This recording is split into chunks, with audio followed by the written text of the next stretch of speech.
அதிமுகவில் இரண்டாம் கட்டமாக 150 வேட்பாளர்கள் அறிவிக்கப்பட்டிருக்கிறார்கள்.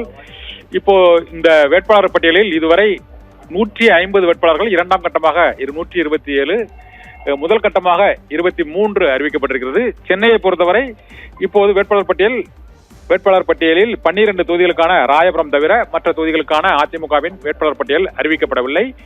பெண் வேட்பாளர்களை பொறுத்தவரை இதில் 20 வேட்பாளர்கள், 20க்கும் மேற்பட்ட பெண் வேட்பாளர்கள் இந்த முறை இந்த இரண்டாம் கட்ட பட்டியலில் இடம்பெற்றிருக்கிறார்கள். இது தவிர ஒரு 20 முன்னாள் சட்டமன்ற உறுப்பினர்களுக்கு இந்த முறை வாய்ப்பு அளிக்கப்படவில்லை. புதியவர்களுக்கும் வாய்ப்பு அளிக்கப்பட்டிருக்கிறது.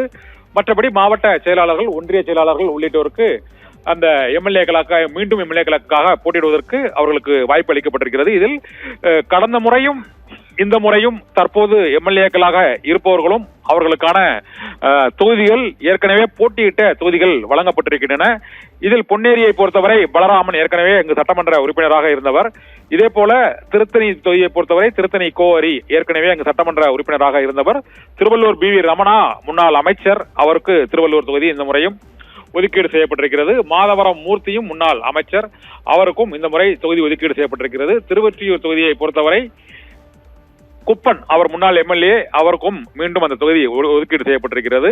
இதே போல ஸ்ரீபெரும்புதூர் தனி தொகுதியிலும் பழனி, அவர் குன்றத்தூர் மேற்கு ஒன்றிய கழக செயலாளராக இருக்கிறார். அவருக்கு இந்த முறை ஸ்ரீபெரும்புதூர் தொகுதியில் போட்டியிட வாய்ப்பு அளிக்கப்பட்டிருக்கிறது. தாம்பரத்தில் சிட்லப்பாக்கம் ராஜேந்திரன், அவர் முன்னாள் எம்பி, செங்கல்பட்டு மேற்கு மாவட்ட கழக செயலாளராகவும் பொறுப்பு வகித்து வருகிறார். அவருக்கு மீண்டும் எம்எல்ஏவாக போட்டியிடுவதற்கு வாய்ப்பு வழங்கப்பட்டிருக்கிறது. இதுபடி அதிமுகவில் மாவட்ட செயலாளர்கள், முன்னாள் அமைச்சர்கள் மற்றும் சட்டமன்ற உறுப்பினர்கள் கடந்த முறை வெற்றி பெற்ற அந்த 66 சட்டமன்ற உறுப்பினர்களில் பெரும்பாலானோருக்கு இந்த முறையும் போட்டியிடுவதற்கு வாய்ப்பு வழங்கப்பட்டிருக்கிறது.